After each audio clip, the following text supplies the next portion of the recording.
நம்ம வசனம் வாசிக்கலாம். மத்தேயு சுவிசேஷம் 14ஆம் அதிகாரம் அதனுடைய 14, 15, 16 வசனங்களை வாசிக்கிறேன், கவனியுங்கள். மத்தேயு சுவிசேஷம் 14ஆம் அதிகாரம் 14, 15, 16 வசனங்களை வாசிக்கிறேன். இயேசு வந்து திரளான ஜனங்களை கண்டு அவர்கள் மேல் மனதுருகி அவர்களில் வியாதியஸ்தர்களாக இருந்தவர்களை சொஸ்தமாக்கினார். சாயங்காலமான போது அவருடைய சீஷர்கள் அவரிடத்தில் வந்து, இது வனாந்தரமான இடம், நேரமும் ஆயிற்று, ஜனங்கள் கிராமங்களுக்கு போய் தங்களுக்கு போஜன பதார்த்தங்களை கொள்ளும்படி அவர்களை அனுப்பிவிட வேண்டும் என்றார்கள். இயேசு அவர்களை நோக்கி, அவர்கள் போக வேண்டுவதில்லை, நீங்களே அவர்களுக்கு போஜனம் கொடுங்கள். 16வது வசனத்தை எல்லாரும் சேர்ந்து வாசிப்போம். இயேசு அவர்களை நோக்கி, நீங்களே அவர்களுக்கு. இயேசுவினிடத்தில் ஒருவர் வந்தாச்சுன்னா அவங்க திரும்பி போக வேண்டியது இல்லை. ஆமென் சொல்லுங்களேன். எத்தனையோ முறை இந்த உவமையை வாசிச்சிருக்கிறேன், ஆனால் இந்த வார்த்தை என்னை தொட்டது. அவர்கள் போக வேண்டியது இல்லை. எங்கே போக வேண்டியது இல்லை? இயேசுவை விட்டு வேறு இடத்துக்கு போக வேண்டியது அவசியம் இல்லை. தன் தேவைக்காக நீங்கள் வேறு இடத்துக்கு போக வேண்டிய அவசியம் இல்லை. இங்கே வசனத்தில் வாசிக்கிறோம். ஒரு 4 குறிப்பு நான் சொல்ல போகிறேன். இன்றைக்கி என்னுடைய பிரசங்கத்தின் தலைப்பு என்னதென்றால், do you believe miracle worker? நீங்கள் அற்புதம் செய்கிறவரை விசுவாசிக்கிறீர்களா? அற்புதம் செய்கிற இயேசுவை நீங்கள் விசுவாசிக்கிறீங்களா? பக்கத்தில் இருக்கவங்கள பார்த்து கேளுங்க, நீங்கள் அற்புதம் செய்கிறவரை விசுவாசிக்கிறீங்களா? அட கேளுங்கம்மா, நீங்கள் அற்புதம் செய்கிறவரை விசுவாசிக்கிறீங்களா? ஆமாம், நான் விசுவாசிக்கிறேன். நம்ம ஆண்டவர் அற்புதம் செய்கிற ஆண்டவர். we believe our God is miracle worker. நம்முடைய ஆண்டவர் அற்புதங்களை செய்கிறவர். இங்கே இருக்கிற சூழ்நிலை என்ன? வசனம் சொல்லுகிறது. 15வது வசனத்தை பாருங்கள். 15வது வசனத்தை வாசிங்க. சாயங்காலம் ஆனபோது அவரிடத்தில் வந்து, இது வனாந்தரமான இடம், நேரமும் ஆயிற்று.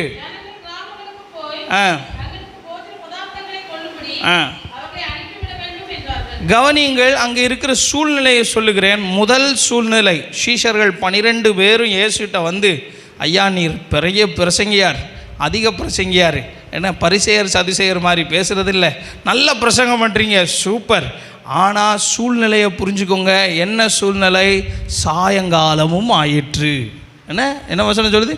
சாயங்காலம் ஆனவ. சாயங்காலம் ஆயிடுச்சு, இருட்டு வந்துருச்சு, இருட்டு வரப்போகிறது, அந்தகாரம் வரப்போகிறது. அடுத்து அந்த வசனத்தில் அவர்கள் என்ன சொல்லுகிறாங்க? நேரமும் ஆயிற்று. நேரமும் ரொம்ப நேரம் ஆயிடுச்சு. காலையிலேருந்து இவங்க பசியில் இருக்கிறாங்க, ரொம்ப நேரம் ஆகிவிட்டது. நேரம் ஆகிவிட்டது என்று நீங்கள் இயேசுவை விட்டு போக வேண்டிய அவசியம் இல்லை. ஆமென் சொல்லுங்களேன். சாயங்காலம் ஆயிடுச்சு ஆண்டவரே, காலையிலேயே வந்தேன், இப்போ சாயங்காலம் ஆயிடுச்சு, இன்னும் கொஞ்ச நேரத்தில் சூரிய அஸ்தமனம் வரப்போகிறது, இயேசுவே உங்களை விட்டுட்டு நான் போய் எனக்கு சாப்பாடு வாங்கிட்டு வந்துடுவா? இயேசு சொல்கிறாரு, நீ நேரம் ஆயிடுச்சுன்னு போக வேண்டிய அவசியம் இல்லை. நீங்களும் நானும் என்ன செய்கிறோம் தெரியுமா? நம்ம டைமை பார்க்குறோம். இயேசுவே சாயங்காலம் ஆயிடுச்சு, இயேசுவே ஏப்ரல் மாதம் முடிய போகுது, இயேசுவே ஜனவரி மாதம் சொன்னீங்களே, நேரம் ஆயிடுச்சு. உங்கள் நேரத்தின்படி அல்ல, அவருடைய நேரத்தின்படி அவர் அற்புதங்களை செய்கிறவர். ஆமென் சொல்லுங்களேன். Sometimes miracle will happen in his time, not ours time. நம்முடைய நேரத்தின்படி அல்ல, சில நேரங்களிலே அவருடைய நேரத்தின்படி அற்புதங்கள் செய்கிற ஆண்டவர். ஒருவேளை நீங்கள் நினைத்திருக்கலாம், ஆண்டவரே நேரம் முடிய போகிறது, பார்டருக்கு வந்துட்டேன், எனக்கு இதுதான் டெட்லைன், என்னுடைய லிமிட்டேஷன் இவ்வளவு தான், சாயங்காலத்துக்குள்ளே இது ஆகணும் ஆண்டவரே, என்ன நடக்க போகுதோ தெரியலை, என்னுடைய டெட்லைனுக்கு வந்துட்டேன், எனக்கு ஏதாகிலும் செய்யுங்க, நான் அங்கே போய் பார்க்கவா, அவரை பார்க்கவா, இவரை பார்க்கவா, என்ன யார்ட்டையாச்சும் ஃபோன் பண்ணவா? நேரம் ஆகிவிட்டது என்று நீங்களும் நானும் ஓடிக்கொண்டிருக்கிறோம். ஆனால் ஆண்டவர் சொல்லுகிறார், நேரம் ஆகிவிட்டது என்று நீ ஓட வேண்டிய அவசியம் இல்லை. ஆபகுக் புஸ்தகம் 2ஆம் அதிகாரம் 1-2 வசனங்களில் இப்படி எழுதப்பட்டிருக்கிறது. குறித்த காலத்துக்கு தரிசனம் வைக்கப்பட்டிருக்கிறது, அது தாமதிப்பது இல்லை. அது தாமதித்தாலும் நீ அதற்கு என்ன செய்ய? காத்திரு. Waiting time is not a wasting time. நீங்கள் ஆண்டவருக்கு காத்திருக்கும் நேரம் அது வீணடிக்கும் நேரம் அல்ல. ஒரு காரியத்தை புரிஞ்சுக்கோங்க, பக்கத்தில் இருக்கவங்கள பார்த்து சொல்லுங்க, காத்திருக்கும் நேரம் வீணடிக்கும் நேரம் அல்ல. ஆண்டவருக்கு காத்திருக்கிற பிள்ளைகள் கழுகுகளைப் போல செட்டைகளை அடித்து உயர எழும்புவார்கள். நீங்களும் நானும் நம்ம டைமை பார்த்துக்கிட்டே இருக்கிறோம். ஆண்டவரே வருஷம் ஆயிடுச்சு, முடிய போகுது. வசனம் சொல்லுது, உபாகம புஸ்தகம் 28ஆம் அதிகாரம் 12வது வசனம் சொல்லுகிறது, ஏற்ற காலத்திலே உன் தேசத்தில் உனக்கு மழை பெய்யும். ஆமேன்னு சொல்லுங்களேன். ஏற்ற காலத்தில் என் பிள்ளைக்கு இத்தனை வயசாயிருச்சு, எனக்கு திருமணம் ஆகி இத்தனை ஆண்டுகள் ஆயிடுச்சு, என் பிஸ்னஸ் ஆரம்பித்து இத்தனை வருஷம் ஆச்சு, என் ஊழியம் ஆரம்பித்து இத்தனை வருஷம் ஆச்சு, ஆண்டவரே ஏற்ற காலம்னு ஒரு காலம் வரலையா? ஆண்டவர் சொல்லுவார், ஏற்ற காலத்தில் உன் தேசத்தில் மழை பெய்யும்படி ஆண்டவர் உனக்காக தம்முடைய நல்ல பொக்கிஷ சாலையாகிய வானத்தை திறப்பார். ரூத் ஓர்பால் அப்படின்னு 2 பேர் இருந்தாங்க. நல்லா கவனிங்க. ரூத்துக்கும் ஓர்பாலுக்கும் ஒரே நேரத்தில் திருமணம். 10 ஆண்டுகள் ஆகிவிட்டது. 10 ஆண்டுகளில் அந்த வீட்டில் என்ன நடந்துச்சு? மாமனார் ஃபஸ்ட்டு சாகுறாரு, அடுத்து ரூத்துடைய ஹஸ்பண்ட், அடுத்து ஓர்பாலுடைய ஹஸ்பண்ட், இப்படி அடுத்தடுத்து சாவு. 10 வருஷம் ஆயிடுச்சு. 2 பேரும் டிசைட் பண்ணுறாங்க, நாம் ஒன்று செய்யலாம், நம்ம மாமிகிட்ட போய் பேசுவோம். 2 பேரும் சேர்ந்து மாமிகிட்ட போய் பேசுகிறாங்க. மாமி என்ன சொல்கிறா? உங்களுக்கு இனிமே குழந்தை பெற்று கொடுக்க என் வயிற்றில் பலன் இல்லை. ஒருவேளை இன்னைக்கு நான் கல்யாணம் முடித்தாலும் என் பிள்ளை வர்ற வரைக்கும் நீங்கள் காத்திருக்கணும்னு அவசியம் இல்லை. உங்களுக்கு முன்னாடி ஒரு ஆப்ஷன் தாரேன். நேரம் ஆயிடுச்சு, 10 வருஷம் ஆயிடுச்சு, நீங்கள் திரும்பி போகணும்னா திரும்பி போகலாம். ஓர்பால் என்ன செய்தால் தெரியுமா? தன் மாமியை முத்தமிட்டு தன் வழியே திரும்பி போனான். ஃபஸ்ட்டு அழுதா, நல்லா அழுதா, முத்தமிட்டால் திரும்பி போனாள். ஆனால் ரூத்தை பற்றி வசனம் சொல்லுகிறது, அழுதால் முத்தமிட்டால் திரும்பி போகவே இல்லை. வசனம் சொல்லுகிறது, மரணமே அல்லாமல் உம்மையும் என்னையும் பிரிக்க ஒரு சக்தியும் முடியாது. வாசிக்கலாம். ரூத் புஸ்தகத்தை எடுத்துக்கொள்ளுங்கள். பழைய ஏற்பாட்டில் ரூத் புஸ்தகம் 1வது அதிகாரம். இது என்னுடைய பிரசங்கம் அல்ல, எனக்கு ஞாபகம் வர்றதுனால நான் சொல்லுகிறேன், கவனிங்களேன். ரூத் புஸ்தகம் 1வது அதிகாரம் 16வது வசனம். அதற்கு ரூத், நான் உம்மை பின்பற்றாமல் உம்மை விட்டு தூரமாய் போவதை குறித்து, திரும்பி போவதை குறித்து என்னோட பேச வேண்டாம். நீர் போகும் இடத்துக்கு நானும் வருவேன், நீர் தங்கும் இடத்தில் நானும் தங்குவேன். உம்முடைய ஜனம் என்னுடைய ஜனம், உம்முடைய தேவன். பாருங்க, இயேசுவை விட்டு நான் போகவே மாட்டேன், என் மாமியை விட்டு நான் போகவே மாட்டேன். நேரம் ஆயிடுச்சு தான், உண்மைதான். சாயங்காலம் ஆயிடுச்சு, உண்மைதான். நேரம் ஆயிடுச்சு, இருட்ட போகுது, உண்மைதான். ஆனால் நான் என் மாமியை விட்டு போக மாட்டேன். எத்தனை பேர் இன்றைக்கி இங்கே உட்கார்ந்து இருக்கிறவர்கள், என் வார்த்தையை கேட்குறவர்கள், நேரம் ஆயிடுச்சு, இந்த இயேசுவுக்கு ஒரு குட் பை சொல்லிடலாம், அல்லது இந்த மினிஸ்ட்ரிக்கு ஒரு குட் பை சொல்லிடலாம், இந்த வேலையே வேணாம், இந்த வேலைக்கு ஒரு குட் பை சொல்லிடலாம், நேரம் ஆயிடுச்சு, நான் போகலான்னு நினைக்கிறேன். நோ, நீங்கள் போகவே கூடாது. ஆமேன்னு சொல்லுங்களேன். நீங்கள் போக வேண்டிய அவசியம் இல்லை. ஆமேன். இன்னொரு வசனத்தை வாசிக்கலாம். ஆதியாகம புஸ்தகம் 28ஆம் அதிகாரம் 11வது வசனத்தில் யாக்கோபு தன் தகப்பனிடத்தில் ஆசீர்வாதம் வாங்குகிறான். யாக்கோபை தன் தகப்பன் ஆசீர்வதிக்கிறான். நீ எல்லாவற்றிலும் ஆசீர்வாதமாக இருப்ப. ஆசீர்வாதம் கிடைச்ச உடனே அடுத்த மோமெண்ட் அவன் எங்கே போகிறான் தெரியுமா? ஒரு வனாந்தரத்துக்கு போகிறான். அந்த வசனம் சொல்லுங்க, ஒரு இடத்திலே வந்து சூரியன் அஸ்தமித்தபடியினால் சாயங்காலம் ஆயிடுச்சு. கவனிங்களேன், இங்கே ஒரு சாயங்காலம், இவனுக்கு சூரியன் மறைந்து போய்விட்டது. அங்கே ராத்தங்கி அவ்விடத்து கற்களில் ஒன்றை எடுத்து தன் தலையின் கீழே வைத்து அங்கே நித்திரை செய்யும்படி படுத்து. இங்கே சூரியன் மறைஞ்சிச்சு. எத்தனை வருஷம் மறைஞ்சிச்சு தெரியுமா? அவனுக்கு 20 ஆண்டுகள். மாமனார் வீட்டில் 20 ஆண்டுகள் வேலை செய்கிறான். 14 வருடம் தன்னுடைய மனைவிகளுக்காக வேலை செய்கிறான். 6 வருடம் தனக்காகவும் தன் பிள்ளைகளுக்காகவும் வேலை செய்கிறான். இந்த 6 வருஷத்தில் மாமனார் என்ன செய்கிறார்? 10 முறை சம்பளத்தை மாற்றுகிறார், மாற்றி மாற்றி பேசுகிறார். ஏதாயிலும் ஒரு திருடன் வந்து அந்த ஆட்டுக்குட்டியை தூக்கிட்டு போயிட்டான்னா இந்த மாமனார் சும்மா இருக்க மாட்டார். அதெல்லாம் எனக்கு தெரியாது, நீ ஒழுங்கு மரியாதையாக கொடு. அவன் கைகளிலே கேட்டு வாங்கினார். பகலிலே வெயிலும் இரவிலே குளிரும் இவனை என்ன செய்ததாம்? அவனை கொன்றது, அவனை வாட்டி வதைத்தது. 20 ஆண்டுகள் ஆயிடுச்சு. இயேசுவே போதும், நேரம் ஆயிடுச்சு, சாயங்காலம் ஆயிடுச்சு, நான் உங்களை விட்டுட்டு போயிடலான்னு நினைக்கிறேன். அந்த நேரத்தில் கர்த்தர் அவனுக்கு தரிசனமாகி, உன் தகப்பன் வீட்டுக்கு போ, நான் உன்னை அங்கே சந்திப்பேன் என்றார். ஒரு அல்லேலூயா சொல்லுங்களேன். நேரம் ஆயிடுச்சுன்னு சொல்லி நீங்கள் மிரக்கிள் ஒர்க்கரை விட்டு போக வேண்டிய அவசியம் இல்லை. ஆமென். அடுத்து அங்கே இருக்கிற சூழ்நிலை என்ன? மத்தேயு சுவிசேஷம் 14ஆம் அதிகாரம் 15வது வசனம் சொல்லுகிறது, அது சாயங்காலம் ஆயிடுச்சு. அடுத்து என்னது? வனாந்தரமான இடம். அந்த வசனத்தை போடுங்க. மத்தேயு 14:15. சாயங்காலமான போது வந்து இது வனாந்தரமான இடம். ரெண்டாவது சூழ்நிலை கவனிங்கள். முதல்ல சாயங்காலம் ஆயிடுச்சு, நேரம் ஆயிடுச்சு. ரெண்டாவது இது வனாந்தரம், இங்கே ஒன்றுமே கிடைக்காது. பாலைவனத்தில் போய் ஏதாயிலும் கிடைக்குமா? இயேசுவே, நீர் வனாந்தர ஜெபம் நடத்துகிறதெல்லாம் ஓகே, வனாந்தரத்தில் காட்டு பங்களாவில் போய் பிரசங்கம் பண்ணுறதெல்லாம் ஓகே, சாப்பாடு ஏதாச்சும் கொடுங்க. வனாந்தரம் ஆயிடுச்சு, இங்கே ஒன்றுமே இல்லாதது. சீஷர்களுக்குள்ள ஒரு டவுட் இருந்திருக்கலாம். கவனிங்க, என்ன டவுட்டு? என்னுடைய கற்பனையில் சொல்லுகிறேன். நம்முடைய தேவன் வனாந்தரத்தில் மன்னாவை கொடுத்தார், தண்ணீரை கொடுத்தார், அவர்களுக்கு தேவையான ஆலோசனை கொடுத்தார். எத்தனை ஆண்டுகள்? 40 ஆண்டுகள் அவர்களுக்கு என்ன செய்தாராம்? வனாந்தரத்தில் தண்ணீர், மன்னா எல்லாமே கொடுத்தார். அப்போ நடந்துச்சு, இப்போ நடக்குமா? சீஷர்களுக்குள்ள ஒரு டவுட் என்ன தெரியுமா? ஆண்டவரே, பழைய ஏற்பாட்டில் நடந்துச்சு, இப்போ நடக்குமா? இது வனாந்தரமான இடம், இவங்களை ஒன்று செய்யுங்க, வேகமாக அனுப்பிடுங்க அப்படி சொல்லுகிறார். நான் உங்களுக்கு ஒன்று சொல்ல போகிறேன். நம்முடைய சூழ்நிலை, நாம் ஒரு வேளை இப்படி திங்க் பண்ணி கொண்டு இருக்கலாம். நான் ரட்சிக்கப்பட்ட புதுசில் எனக்கு அற்புதம் நடந்துச்சு, இப்போ நடக்குமா? ரட்சிக்கப்பட்ட புதுசில் என் விசுவாசத்தை வளர்க்கிறதற்காக இயேசு அற்புதம் செய்தார், இப்போ நடக்குமா? சில நேரம் நம்மளுக்குள்ளுமே அப்படி டவுட் வருதுல்ல. 10 ஆண்டுகள் ஆயிடுச்சு ஊழியத்துக்கு வந்து, ஆண்டவரை பின்பற்றுகிறேன், உண்மையாக உத்தமமாக பின்பற்றுகிறேன். ஆண்டவரை, அன்னைக்கு அற்புதம் செஞ்சீங்களே, இன்றைக்கி ஏன் செய்ய மாட்டேங்கிறீங்க? இது சாயங்காலம் ஆயிடுச்சு, அன்னைக்கும் நான் ஒன்றும் இல்லாமல் இருந்தேன், அன்னைக்கு நீங்கள் அற்புதம் செஞ்சீங்க, இன்றைக்கி ஏன் அற்புதம் செய்யலை? இது சாயங்காலம் ஆயிடுச்சு, வனாந்தரமான இடம், எங்களை அனுப்பிவிடும். நான் உங்களுக்கு ஒன்று சொல்லுகிறேன், மிரக்கிள் ஒர்க்கர், அற்புதங்களை செய்கிறவர் நேற்றும் இன்றும் என்றும் மாறாதவராக இருக்கிறார். ஆமென் சொல்லுங்களேன். அன்னைக்கு செய்த ஆண்டவர் உயிரோடு இருந்தார் என்றால் இன்னைக்கும் உயிரோடு கூட இருக்கிறார், இன்னைக்கும் அற்புதம் செய்வார். ஆமென் சொல்லுங்களேன். அடுத்து அந்த வசனம் சொல்லுகிறது, ஜனங்கள் போய் தங்களுக்கு போஜன பதார்த்தங்களை கொள்ளும்படி அவர்களை. ஒருவேளை ஜனங்கிட்ட பைசா இருந்துச்சா தெரியல, ஜனங்கிட்ட பைசா இருந்திருக்கலாம், இல்லாமலும் இருந்திருக்கலாம். மூன்றாவது சூழ்நிலையை சொல்லுகிறேன், கவனியுங்கள்.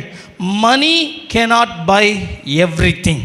நம்முடைய பணம் எல்லாவற்றையும் சம்பாதிக்க முடியாது. சில நேரம் நம்மிடத்தில் பணம் இருக்கலாம் அல்லது இல்லாமல் இருக்கலாம். நம்முடைய பணம் நமக்கு அற்புதங்களை கொண்டு வரப்போவது இல்லை. இந்த 5000 பேருக்கு மேலே ஆண்கள் உட்கார்ந்துருக்கிறாங்க, பெண்கள் உட்கார்ந்துருக்கிறாங்க, குழந்தைங்க இருக்கிறாங்க. கிட்டத்தட்ட ஒரு 15000 பேர் இயேசுவுக்கு முன்னாடி உட்கார்ந்துருக்கிறாங்க. அவன் பிலிப்பு சொல்லும்போது சொல்லுகிறான், 200 பணத்துக்கு அப்பங்களை கொண்டாலும் இவர்களுக்கு போதாது. 200 பணம் என்றால் கிட்டத்தட்ட 6 மாத உழைப்பு அல்லது 8 மாத உழைப்பு என்று ஒரு கமெண்டேட்டர் சொல்லுகிறார். 6 அல்லது 8 மாதம் கடினமாக உழைச்ச பணத்தை வச்சு இந்த 15000 பேருக்கு சாப்பாடு போடணும்னா முடியாத காரியம். ஆண்டவர் சொல்கிறாரு, உன் பணத்துக்காக நீ என்ன செய்யாத, என்னை விட்டு போகாதே. ஆமென் சொல்லுங்களேன். நீ இங்கே இருந்து போக வேண்டிய அவசியம் இல்லை. வசனம், அடுத்த வசனத்தை பாருங்கள். 16வது வசனத்தில் இயேசு என்ன பதில் சொல்லுகிறார்? இயேசு அவர்களை நோக்கி, அவர்கள் போக வேண்டுவது இல்லை. You do not need to go away. நீ இயேசுவை விட்டு போகாது. நேரம் ஆயிடுச்சா?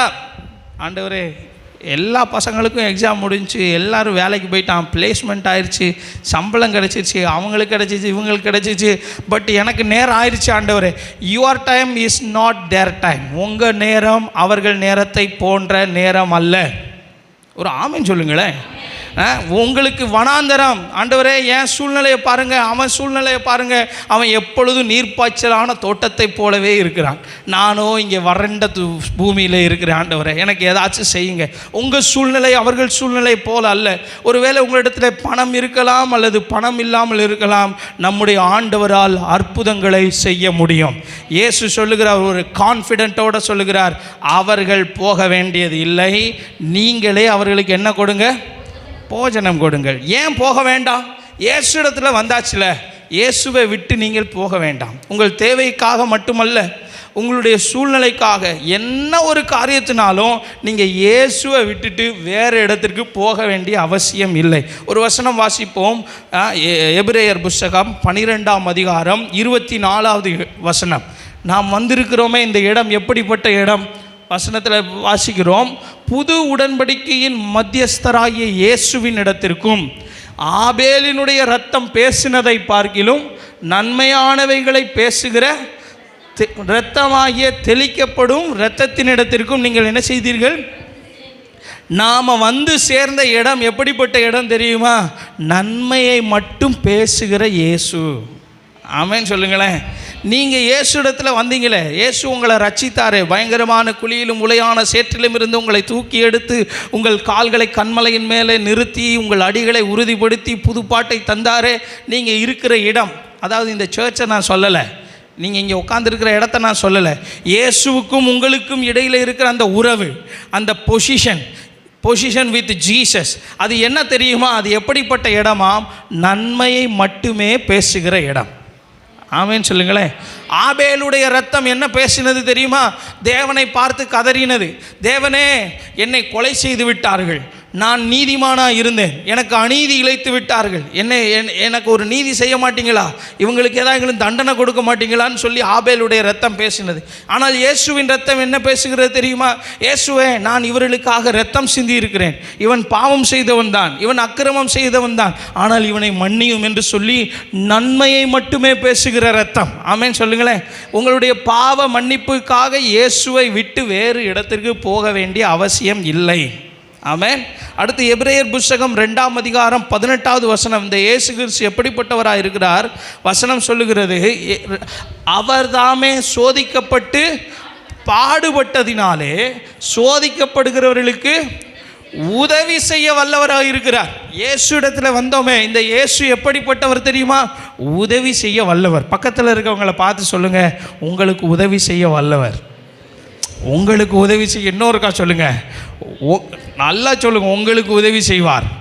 அவர் உதவி செய்ய வல்லவராக இருக்கிறார், நமக்கு உதவி செய்கிறவர். இயேசு சொல்லுகிறார் இந்த 12 சீஷர்களை பார்த்து, நீங்களே அவர்களுக்கு என்ன கொடுங்கள்? ஆண்டவரே, எங்கள் கையில் என்ன இருக்குது தெரியுமா? அவங்க என்ன சொல்கிறாங்க? அந்த வசனம் வாசிங்க. மத்தேயு சுவிசேஷம் 14ஆம் அதிகாரம் 17வது வசனத்தை பாருங்க.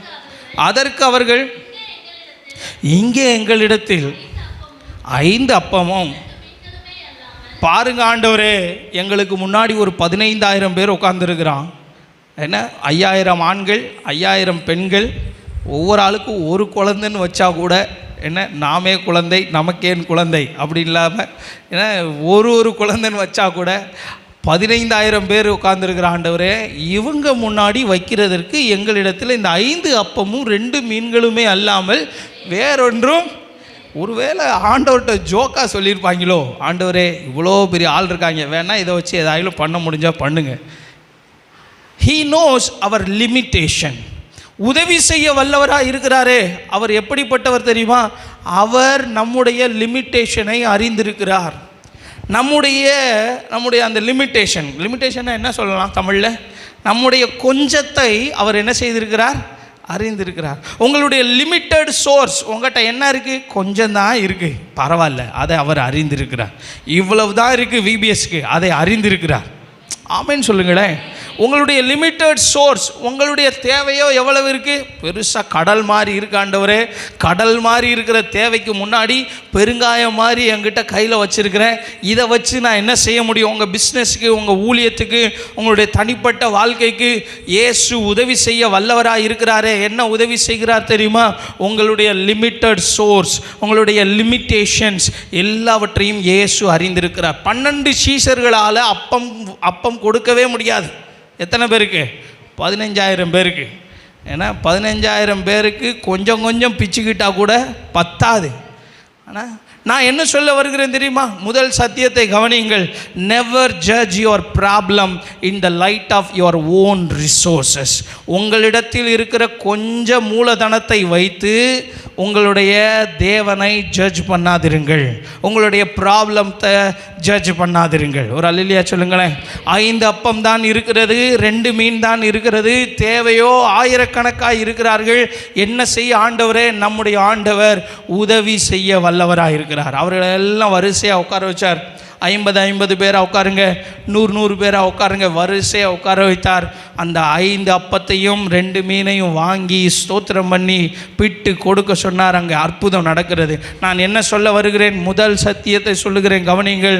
உங்கள் கையில் இருக்கிற கொஞ்சத்தை வைத்து உங்களுடைய பிரச்சனைகளை எடை போடாதிருங்கள். கொஞ்சம் தான் இருக்குது, நோ ப்ராப்ளம்.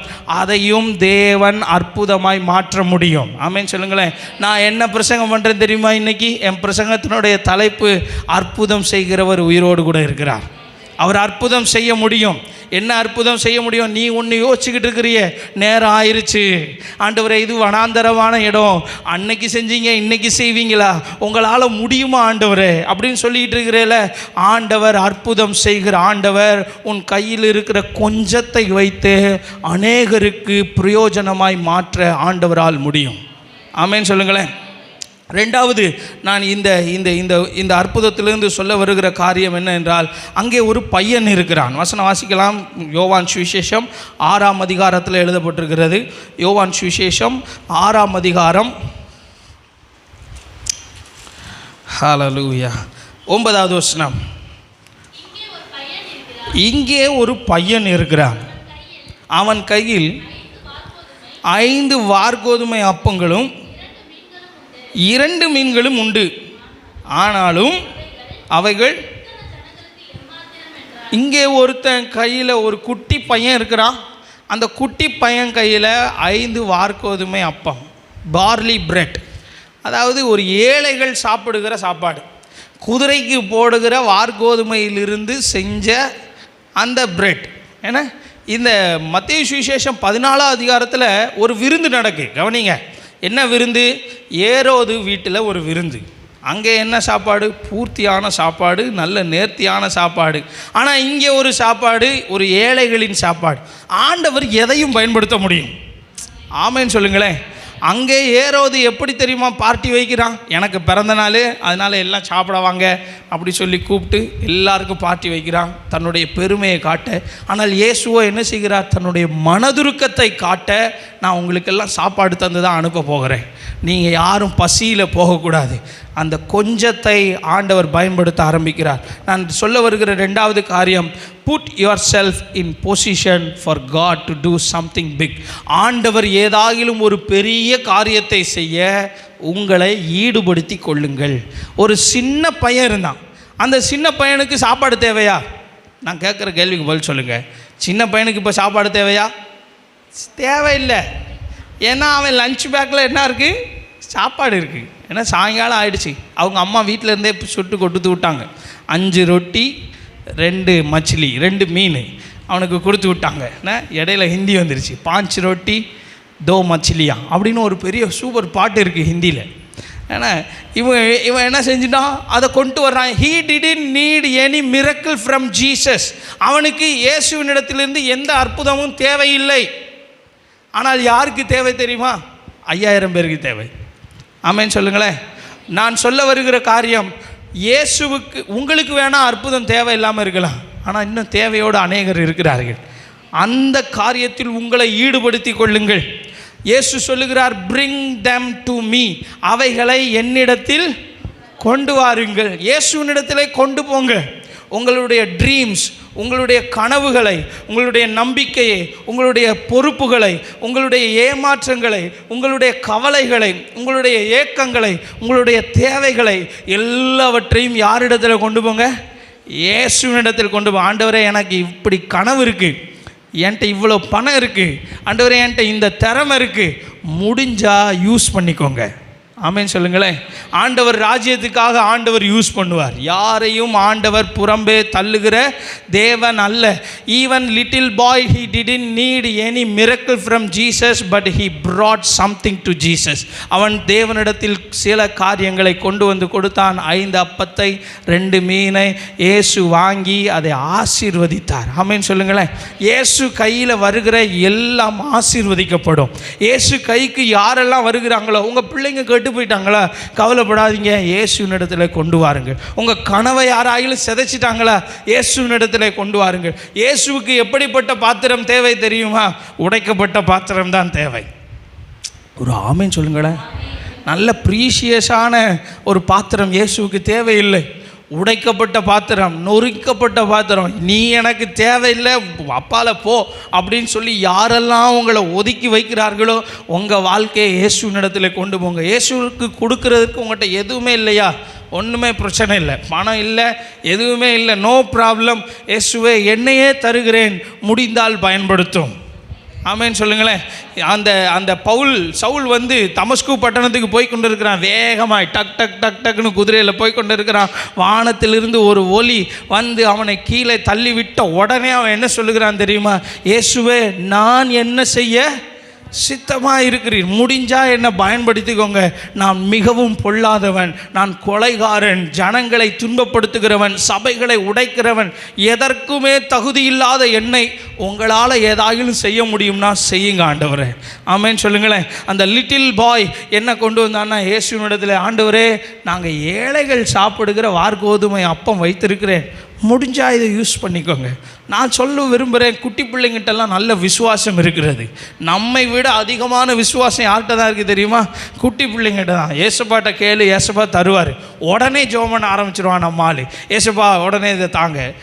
வண்டியில் போகிறோமோ எதில் போகிறோமோ தெரியாது, உடனே நாமன்னா சரி சொல்லியிருக்காங்கல்ல, கொஞ்சம் நேரம் கழிச்சு பண்ணுவோம், உடனே கேட்குறான். இங்கே உடனே இயேசுவினிடத்தில் கொண்டு வருகிற. இயேசுக்கு ஒரு நீடு இருக்குது, 5000 பேருக்கு போஷிக்கணும். இயேசு என்ன செய்கிறார்? இயேசுவினிடத்தில் இந்த குட்டி பையன் வந்து, ஆண்டவரே, இதை யூஸ் பண்ண முடிஞ்சால் யூஸ் பண்ணுங்க. 4வது நான் சொல்ல வருகிற காரியம், accept God's invitation to participate.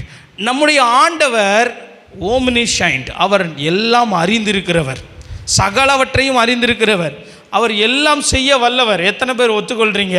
அவர் எல்லாம் செய்ய வல்லவர். அவர் எல்ஷடாய், அவரால் எல்லாமே செய்ய முடியும். செய்ய முடியுமா? கண்டிப்பாக முடியும்.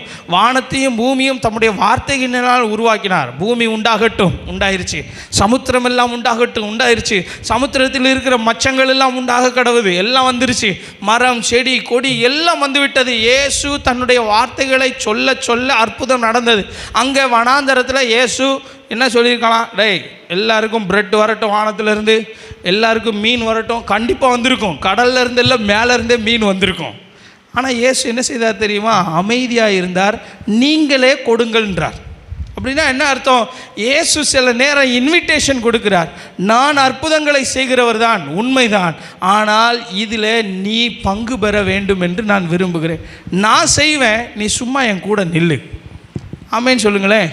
சில நேரம் நம்ம என்ன செய்கிறோம்? நேரம் ஆயிடுச்சு, சாயங்காலம் ஆயிடுச்சு, வனாந்தரம் ஆயிடுச்சு, இயேசுவே ஓம்பாடு, உம்முடைய ஜனங்கள் பாடு, நான் போயிட்டு வரேன் ஹோட்டலுக்கு. 12 பேர் ஓடி இருப்பானுவார். ஆனால் இயேசு என்ன செய்கிறார் தெரியுமா? இன்வைட் பண்ணுகிறார். நான் இப்பொழுது ஒரு அற்புதம் செய்ய போகிறேன், 12 சீஷர்களே என் கூட ஜாயின் பண்ணிக்கோங்க. நான் அந்த பிரெட்டை எடுத்து வானத்தை பார்த்து அண்ணாந்து ஸ்தோத்திரம் பண்ணி அதை பிட்டு சீஷர்களுக்கு கொடுத்து என்ன சொல்கிறார் தெரியுமா? இதை கொண்டு போய் எல்லாருக்கும் பிட்டு கொடுங்கள். 5 அப்பத்தை எப்படி பிச்சாருன்னு தெரியல, 10 பிச்சாரா 12 பிச்சாரான்னு தெரியல. பிச்சு ஒவ்வொருத்தன் கையிலையும் கொடுத்துட்டாரு. அவங்க என்ன செய்கிறாங்க? அதை பிட்டு கொடுக்குறாங்க. மறுபடியும் கையில் இருக்குது, மறுபடியும் பிட்டு கொடுக்குறார்கள். அற்புதங்கள் நடந்து கொண்டே இருக்கிறது. ஆமென் சொல்லுங்களேன். இது எப்படி நடக்கிறது? நம்மளால் டிஸ்கிரைப் பண்ணவே முடியலை, நம்மளால் வர்ணிக்க முடியவில்லை. ஏனென்றால் நம்முடைய ஆண்டவர் அற்புதங்களை செய்கிற ஆண்டவர். ஆமென் சொல்லுங்களேன். 40 வருஷம் வனாந்தரத்தில் தந்தவர், அந்த வனாந்தரத்தில் 5000 பேருக்கும் அதிகமானவர்களுக்கு தந்தவர், உங்களுக்கும் எனக்கும் தர வல்லவர். ஆமென் சொல்லுங்க. நீங்கள் 50 பேராக உட்கார்ந்து அவர்களுக்கு பிட்டு கொடுங்கள் என்கிறார். பிச்சு கொடுக்குறான். பேதுரு முன்னாடி வரிசையில் கொடுத்துருப்பார். என்ன, இந்தாங்க இதாங்க அப்படி சொல்லி கொடுத்துருப்பார். பின்னாடி இருந்து ஒருத்தன் கத்திருப்பான், பாய் சாப் இதர் பி ஆஜாவ், இங்கேருந்து வாங்க கொஞ்சம் இங்கேயும் கொடுங்க அப்படி சொல்லியிருப்பான். அங்கேயும் கொடுத்துருப்பார். மீனையும் கொடுக்கிறார். அப்படியே சில சிறு மீன்களையும் கொடுத்து அவர்களுக்கு கொடுக்க சொல்லுகிறார். எல்லாரும் சாப்பிட்டு திருப்தி அடைந்தார்கள். வசனம் வாசிக்கலாம். யோவான் சுவிசேஷம், இந்த வசனத்தை மட்டும் நம்ம வாசித்து முடிக்க போகிறோம். யோவான் சுவிசேஷம் 6வது அதிகாரத்தில் இன்னைக்கு காலையில் நான் இதை வாசிக்கும்போது நான் ஆச்சரியப்பட்டேன். அந்த வசனத்தை வாசிங்க. 11வது வசனத்தை பாருங்கள். இயேசு அந்த அப்பங்களை எடுத்து ஸ்தோத்திரம் பண்ணி சீஷர்களுக்கு கொடுத்தார். சீஷர்கள் பந்தி இருந்தவர்களுக்கு கொடுத்தார்கள். அப்படியே மீன்களையும். அந்த வார்த்தை எனக்கு ஆச்சரியமாக இருந்தது. வேண்டிய மட்டும் கொடுத்தார். ஆமென் சொல்லுங்களேன். 10 ரொட்டி சாப்பிட்றவனுக்கு 10 ரொட்டி, 2 ரொட்டி தான் சாப்பிட முடியுமா, 2 ரொட்டி. அவனுக்கு எவ்வளவு வேணுமோ அவ்வளவு கொடுத்தார். அதுதான் மிரக்கிள். ஆமென் சொல்லுங்களேன். அதிகமாகவும் போவதில்லை, கொஞ்சமாகவும் போவதில்லை. அதிகமாய் சேர்த்தவனுக்கு அதிகமானதும் இல்லை, கொஞ்சமாய் சேர்த்தவனுக்கு குறைவானதும் இல்லை. அவனுக்கு சம அளவு பிரமாணத்தின்படி ஆண்டவர் வேண்டிய மட்டும் கொடுத்தார். இயேசு சீஷர்கள்ட்ட கொடுத்தார். சீஷர்கள் போய் யார்கிட்ட கொடுத்தாங்க?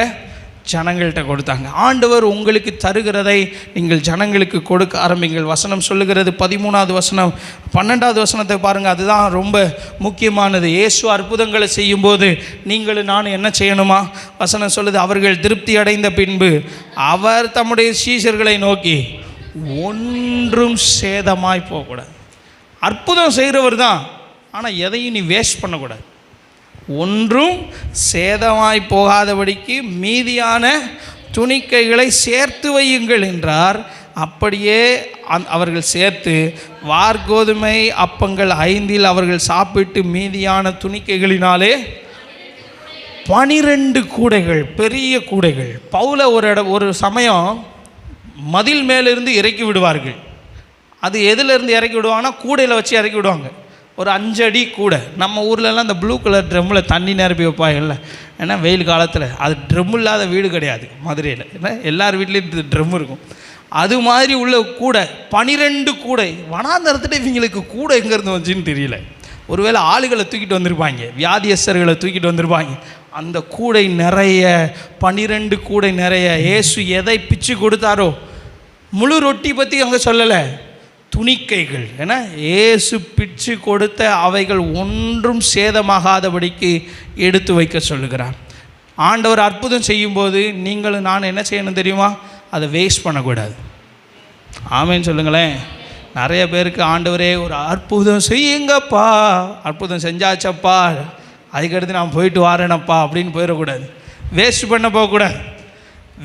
ஒன்றும் சேதமாகாதபடி அதை சேர்த்து வையுங்கள். இயேசு நாம் சேர்த்து வைக்க வேண்டும் என்று விரும்புகிறார். நம்ம எல்லோரும் எழும்பி நிற்போம், ஜெபிக்க போகிறோம். Miracle worker is among as, நம் மத்தியிலே இருக்கிறார். அற்புதம் செய்கிற இயேசு நம்ம மத்தியில் இருக்கிறார். ஹல்லேலூயா, ஹல்லேலூயா, ஹல்லேலூயா. கண்களை மூடி ஜெபம் பண்ணுவோம். ஆண்டவரே உமக்கு ஸ்தோத்திரம். To you believe miracle worker? உங்களோடு கூட இருக்கிற அற்புதம் செய்கிறவரை நீங்கள் விசுவாசிக்கிறீர்களா? அவர் அற்புதம் செய்கிறவர். ஹல்லேலூயா, ஹல்லேலூயா, ஹல்லேலூயா. எல்லோரும் கண்களை மூடி ஜெபம் பண்ண ஆரம்பிப்போம். நேரம் ஆயிடுச்சு ஆண்டவரே, சாயங்காலம் ஆகிவிட்டது. தேவ பிள்ளையே, நேரம் ஆகிவிட்டது என்று கவலைப்படுகிறாயா? சாயங்காலமும் ஆகிவிட்டது, இருள் சூழ்ந்து விட்டது ஆண்டவரே. அந்தகாரம், எல்லா இடத்திலிருந்தும் நெருக்கம்.